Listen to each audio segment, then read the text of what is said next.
전 오늘 나는 영원한 생명을 가진 자라는 제목으로 은혜 나누기를 원합니다. 이 시간 성령님께서 역사하셔서 구원의 확신이 견고하게 세워지는 예배가 되길 소망합니다. 독일의 한 신학교 학장이 캐나다를 방문했습니다. 버스를 타고 가고 있는데 뒷좌석에 앉은 할머니가 자신을 툭툭 두드리면서 선생님 예수 믿으세요? 라고 물었대요. 신학교 학장인 그는 사람들의 시선을 의식하지 않고 전도하는 할머니가 너무 기특하고 대견했던 겁니다. 그래서 감사한 마음에 친절하게 할머니, 전 어머니 모태로부터 교회를 다닌 모태신앙입니다 라는 대답을 했어요. 그 할머니는 저는 선생님에게 모태신앙이냐 아니냐를 물은 것이 아니라 예수 믿고 구원받았느냐 받지 못했느냐를 묻고 있습니다 라고 말하는 것이었습니다. 이번에는 이 할머니의 말이 조금 무례하게 다가왔나 봅니다. 기분이 상한 학장이 이렇게 말했어요. 할머니, 저는 목사를 길러내는 학장입니다. 제가 목사를 길러내는 학장이라니까요. 그래서 할머니가 거듭해서 다시 묻습니다. 저는 선생님에게 신학교 학장이냐 아니냐 그걸 물은 것이 아니라 구원을 받으셨는지 구원받지 못하셨는지를 묻고 있습니다. 이렇게 질문을 한 거예요. 그때서야 신학교 학장이 큰 충격을 받습니다. 지금까지 나는 구원에 대한 구체적인 경험을 해본 적도 없고 고백도 없고 막연하게 교회 다닌 것은 아닌가. 아버지 되신 하나님이 내 아버지가 되신다는 사실을 깊이 한번 고민조차 해보지 않고 목사가 되고 신학교 학장이 된 것이 아닌가를 깊이 생각하게 되었다고 합니다. 그때부터 그의 신앙생활이 완전히 변화되었다고 해요. 확신이 중요합니다. 확신, 구원의 확신 말씀드리고 있는데요. 미국의 강철한 카네기는 확신이 있는 사람이 확신이 없는 사람보다 성공할 확률이 2배나 높다라는 말을 했어요. 모든 일에는 확신이 필요한데 신앙의 영역에서도 예외는 아닌 것 같습니다. 나는 진실로 구원받았는가? 난 오늘 죽어도 천국에 갈 자신이 있는가? 구원의 확신을 묻는 질문입니다. 기독교 신앙의 가장 근원이 되는 질문이고 원천이 되는 질문이겠죠. 우리 모두는 이 질문 앞에 확신 있게 자신 있게 대답할 수 있어야 될 줄 믿습니다. 왜일까요? 이게 기초거든요. 기초가 튼튼해야 그 위에 견고한 건물을 지을 수 있듯이 신앙의 기초는 구원의 확신에서 시작되기 때문에 그렇습니다. 내비게이터라는 선교단체가 있습니다. 이 선교단체에서는 이 그리스도인의 확신이라는 이 양육 교재를 통해서 크리스천이 가져야 할 5가지 확신에 대해서 가르칩니다. 저를 따라 하실까요? 구원의 확신, 기도응답의 확신, 승리의 확신, 사제의 확신, 인도의 확신. 확신 5가지 너무너무 중요합니다. 언젠가 기회가 되면 이 5가지 확신을 주제로 한번 말씀을 전해야겠다라는 마음을 먹고 있는데 이 5가지 확신 중에서 가장 기초가 되는 확신이 뭐냐는 거죠. 뭘까요, 여러분? 구원의 확신, 구원의 확신입니다. 구원의 확신이 견고하게 설 때 하나님의 자녀에게 주어지는 특권, 오늘 우리 기도의 삶 간증하시고 수료하시잖아요. 기도 응답의 확신도 가질 수 있게 되어지고요.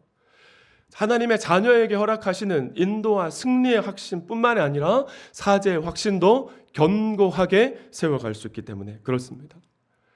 그럼에도 불구하고 구원의 확신이 없는 분들이 이 자리에 여전히 계실 것 같아요. 옆에 계신 분에게 한번 물어보시겠어요? 오늘 죽어도 천국에 갈 자신 있으십니까? 한번 물어보세요. 시작.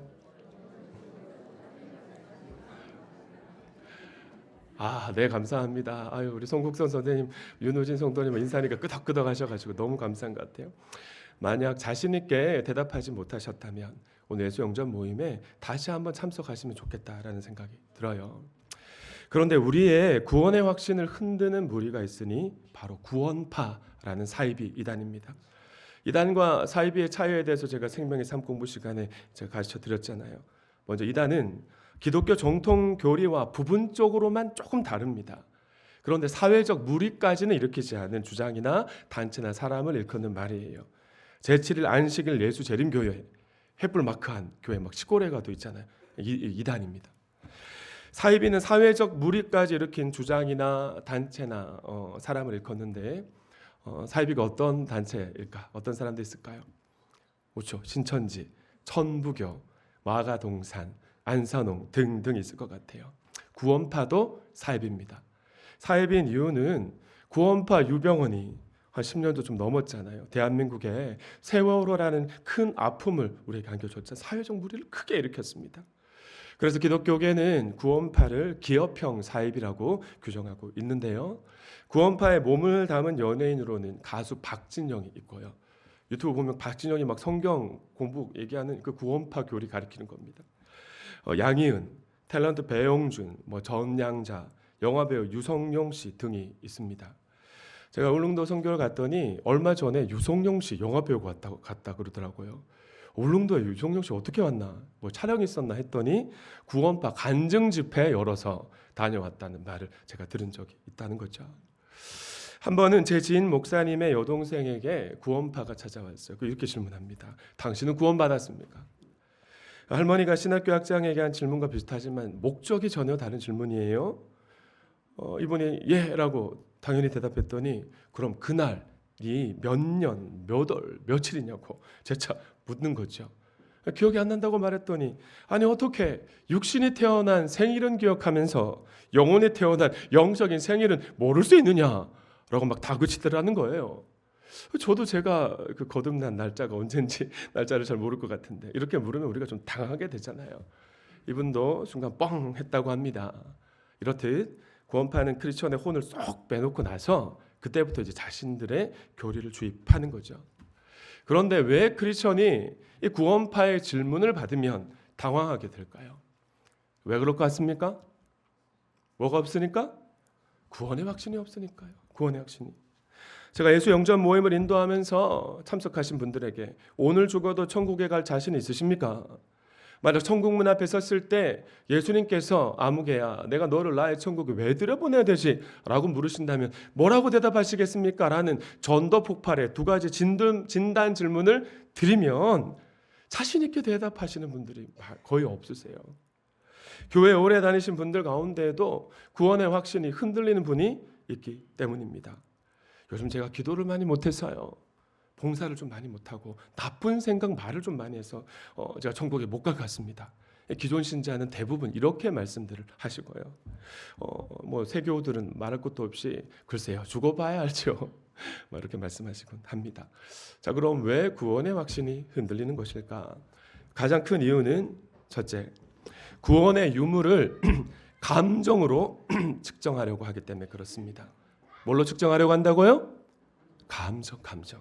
마음이 뜨거워지고 뭔가 눈물이 막 펑펑 쏟고 그래야 은혜 받은 것이고 구원받은 그런 인카운터 경험이 있는 것이라고 자칫 잘못 생각하기 때문에 그런 것이죠. 예배 시간이나 오늘도 우리 조성순 집사님이 은혜롭게 간증해 주셨는데 아까 막 울먹울먹 하셨잖아요. 또 목장 모임 시간에도 간증하실 때 제가 예수님을 영접하는 순간 눈물이 터져 나왔습니다. 뭔가 가슴이 뜨거워졌습니다. 하나님이 안아주시는 것 같은 그런 은혜가 있었습니다. 막 그렇게 간증하는 거예요. 그런 사람들 보니까 나는 그런 경험이 없다라는 겁니다. 그러나 여러분, 감정은 어떤가요? 환경에 따라 그날 컨디션에 따라 시시각각으로 수시로 변하지 않습니까? 그래서 개인차가 큽니다. 그러니까 감정은 구원에 관한 절대적인 근거가 될 수 있다 없다? 없다는 것이에요. 구원에 관한 개인적인 체험을 일반화해서 내가 이런 경험했다고 당신도 이런 경험해야 구원받았다고 말할 수는 없다는 것이죠. 그러나 기억해야 될 것은 구원의 확신은 반드시 있어야 될 줄 믿습니다. 왜일까요? 확신이 없으면 갈대처럼 막 이리저리 막 흔들리기 쉽기 때문에 그래요. 무엇보다 신앙이 자라지 않습니다. 그러니까 신앙의 여정은 꽤 길지 않아요. 그 여정을 끝까지 이어가기가 쉽지 않은 것이죠. 구원의 확신이 흔들리는 이유 두 번째는 영적인 공격, 사단 마귀의 영적 공격이 있기 때문에 그래요. 여러분, 사단 마귀가 존재한다는 사실을 믿으십니까? 여러분 믿으세요? 아멘. 네. 하나님의 존재는 우리가 믿는데 사단 마귀는 그냥 관념 속에 존재하는 그런 존재 정도로 생각하시는 분들이 예상외로 꽤 많다라는 거예요. 근데 우리의 대적 마귀 사탄은 우리를 무너뜨리려고 합니다. 우리만 무너뜨리면 크리스천의 가장 중요한 헌신 영역 세 가지인 첫째, 가정, 일터, 교회라는 공동체를 파괴할 수 있거든요. 그래서 우리의 약한 부분은 쉴 새 없이 공격하고 조금만 틈이 벌어지면 그곳에 파고 들어와서 막 캐집어 놓는 거죠. 예수 믿기 전에는 아군이니까 공격할 필요가 없었습니다. 그러나 예수님을 나의 구주, 나의 주님으로 영접하고 나면 하나님의 자녀가 된 것이죠. 거기다 하나님의 사명자로, 목자, 목녀로 하나님의 연합교회 청지기로까지 세워지고 나면 전혀 다른 양상이 되는 것입니다. 사단 마귀가 끊임없이 내 약한 마음에다 대고, 야, 너 예수 믿고 영접했다고 해서 너가 정말 내 죄 사함을 받았다고 착각하는 거 아니냐? 너 정말 구원받은 건 맞니? 왜 너 하나님의 자녀가 됐는데 네 삶은 여전히 고달프고 되는 일이 없는 거야? 너 목자 목녀라면서 막 이런 우리 마음으로부터 이런 속삭임이 있는 거죠. 심지어 새로 이제 신앙을 가지신 분들은 네가 믿는 신을 예수로 바꿔서 그런 거야라는 그런 속삭임도 하더란 말입니다. 그러나 기억하십시오. 이것은 사단 마귀의 영적인 공격입니다. 아멘이십니까? 확신이 필요합니다. 구원의 확신. 만약에 내가 하나님의 자녀라는, 하나님의 부르심을 받은 하나님의 사람이라는 확신이 무너지게 되면 내 신앙 지키는 것도 벅차게 되는 거예요. 그러면 이웃을 성공시켜주는 섬김의 삶은 물론이고요, 영원 구원하여 제자 삼는 삶은 살아갈 수 없게 될 것입니다. 자, 그럼 나의 구원에 관한 근거를 무엇으로 삼아야 될까? 여러분, 우리에게 구원을 주시는 분이 누구십니까? 그렇죠, 하나님이십니다. 자격 없는 우리에게 그분이 구원을 값없이 선물해 주셨어요. 그래서 우리가 이걸 은혜라고 말하잖아요.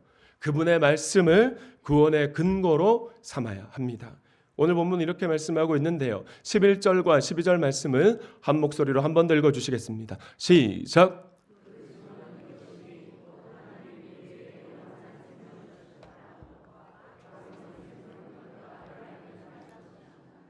그 아들을 모시고 있는 사람은 생명을 가지고 있고 하나님의 아들을 모시고 있지 않은 사람은 생명을 가지고 있지 않습니다.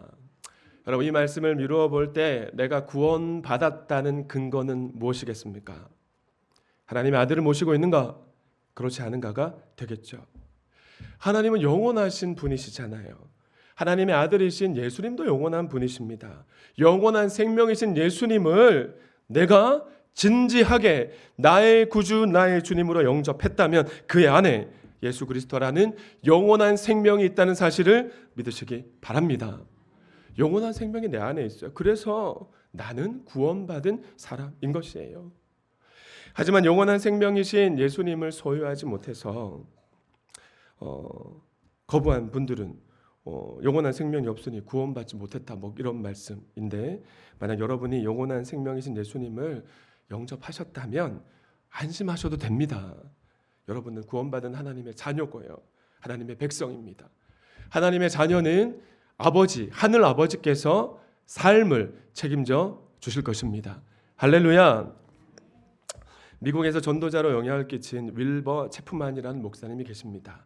이분이 대학생 때 경험한 일인데요, 한 번은 D.L. 무디라는 평신도 사역자의 설교자의 집회에 참석하셨어요. 그날도 어김없이 D.L. 무디는 구원에 관한 말씀을 선언했습니다. 집회가 끝난 후 체프만은 그냥 집으로 돌아가지 않고 무디 선생을 찾아갔어요. 그리고 슬픈 목소리로 이렇게 말했습니다. 선생님, 저는 구원의 확신이 없습니다. 그러자 무디는 체프만에게 질문을 합니다. 당신은 예수 그리스도를 믿습니까? 체프만이 믿기는 믿는데 자신이 없습니다 라고 대답했어요. 그냥 무디는 요한복음 5장 24절 말씀을 펼쳐서 읽어보라고 합니다. 함께 읽어주십니다. 시작.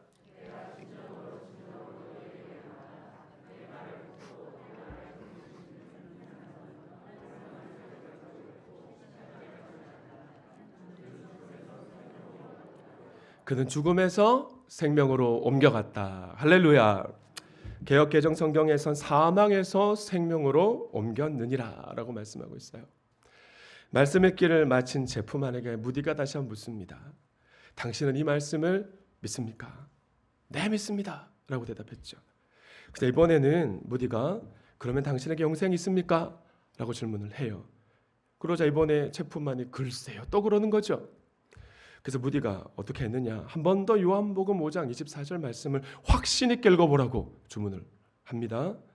그 후에 당신은 이 말씀을 믿습니까? 라고 질문을 했더니 체프만이 뭐라고 말하냐면, 제가 믿는다고 말씀드리지 않았습니까 선생님? 이렇게 대답하는 거예요.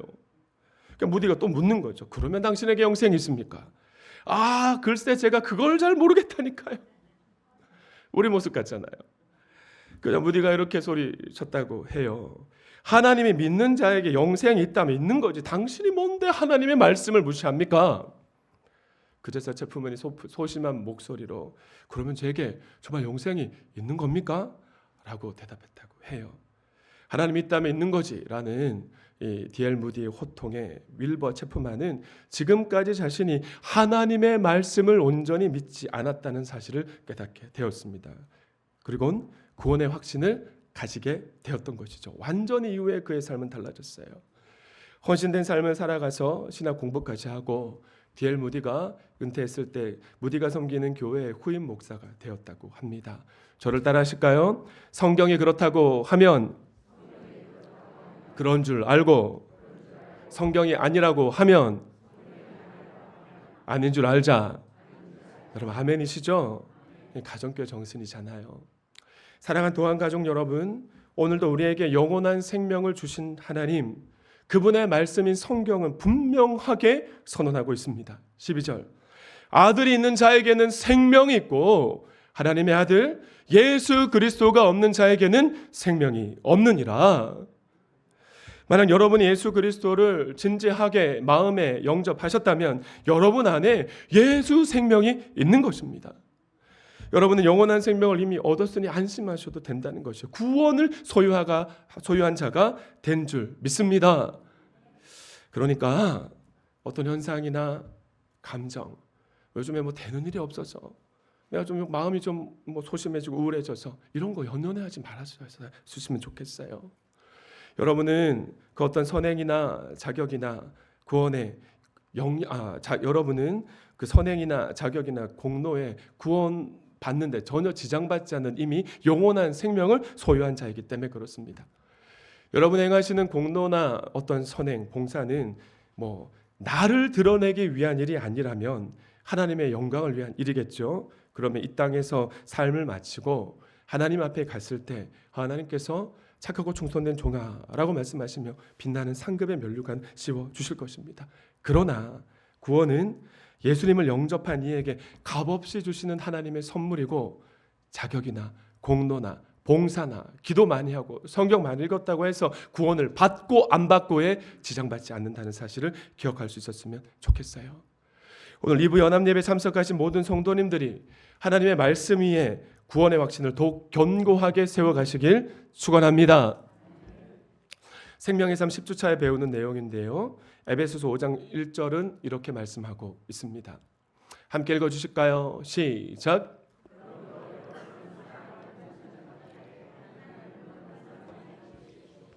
제가 4주째 계속해서 우리의 신분, 정체성에 관한 말씀을 드리고 있잖아요. 우리의 신분은 하나님과의 관계에서 결정됩니다. 그렇다면 사랑하는 도안가족 여러분, 성부 하나님과의 관계에서 이 말씀을 미루어 볼 때 우리의 신분은 무엇입니까? 그렇죠, 자녀, 하나님의 자녀. 그런데 그냥 하나님의 자녀가 아니라 사랑받는 하나님의 자녀입니다. 사랑받는 하나님의 자녀라는 이 말씀 안에 담긴 의미는 하나님께서 우리를 보호해 주시고 책임져 주시고 모든 것을 공급해 주신다는 의미가 담겨져 있는 것이죠. 심지어 천국까지도. 만약 여러분의 자녀에게 제가 질문을 할 때, 아무개 오늘 하루 일과를 마치면 어디 가니? 라고 질문을 하면 아이들이 뭐라고 대답할까요?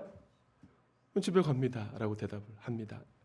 그럼 제가 왜 집에 가니? 라고 재차 물어요. 그럼 아이는 아빠 엄마가 계시니까요 라고 대답을 대부분 다 아이들이 합니다.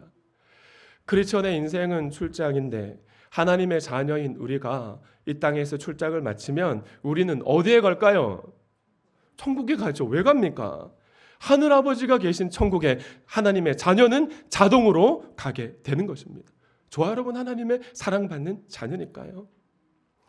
확신한다는 것은 모든 두려움에서 벗어난다는 것을 의미하는데 누가복음 15장에 기록되어 있는 탕자의 비유를 우리는 기억합니다.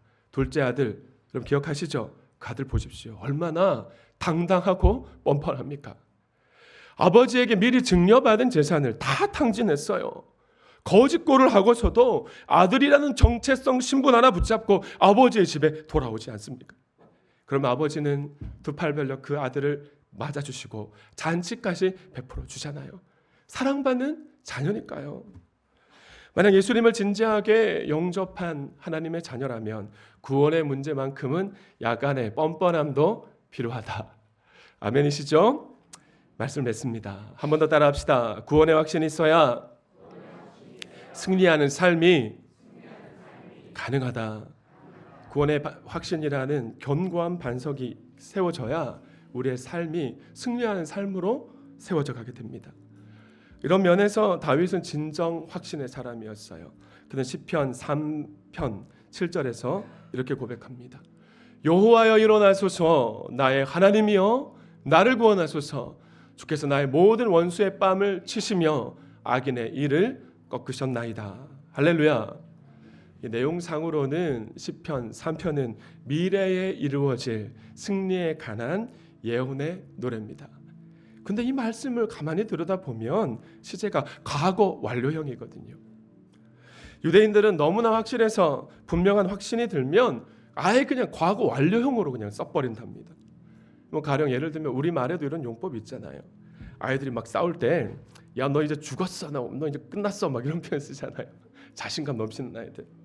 실제로는 내가 앞으로 너 가만두지 않겠다는 말이지만 자신감과 확신을 드러내기 위해서 죽었다고 과거형으로 표현하는 것 아니겠어요? 미첼이라는 신학자는 시편 3편 7절을 이렇게 해석합니다. 다윗은 용사로서 하나님과의 관계에서 용사로서 하나님의 능력을 뭐 했기 때문에? 확신했기 때문에 이 구절을 완료형으로 썼다. 하나님의 구원을 확신할 수 있기를 소망합니다. 하나님 말씀을 확신 있게 믿는 사람은 담대할 수가 있는 것이에요. 이리저리 상황이나 감정이나 여러 가지 여건들 때문에 요동하지 않을 수 있습니다. 물론 그럴 때도 있지요. 그러나 나는 하나님의 자녀인 것입니다. 자녀는 하나님께서 책임져 주시는 것이에요. 여러분 아멘이십니까? 그 확실한 신분, 정체성을 붙잡고 나아갈 때 우리의 기도가 더 절실하고 강력해질 수 있고 우리의 삶 속에서는 하나님이 허락하신 기적의 열매, 기도 응답의 간증의 역사가 넘쳐나게 될 것입니다. 옆에 계신 분에게 이렇게 인사하실까요? 당신은 하나님의 사랑받는 자녀입니다. 시작. 한 번 더 인사할 때 하나님의 자녀는 하늘 아버지의 집에 자동으로 갑니다. 시작. 여러분 정말 아멘이시죠? 정말 영혼 깊이 아멘할 수 있기를 바라고요. 고린도후서 5장 17절 말씀을 읽고 설교를 마칩니다. 함께 읽습니다. 시작. 그런즉 누구든지 그리스도 안에 있으면 새로운 피조물이라 이전 것은 지나갔으니 보라 새 것이 되었도다. 할렐루야. 사랑받는 하나님의 자녀답게 이번 한 주간에도 주님과 함께 멋지게 확신감 있게 승리하는 저와 여러분의 한 주간 되기를 소망합니다. 하나님께 영광의 박수 올려드릴게요.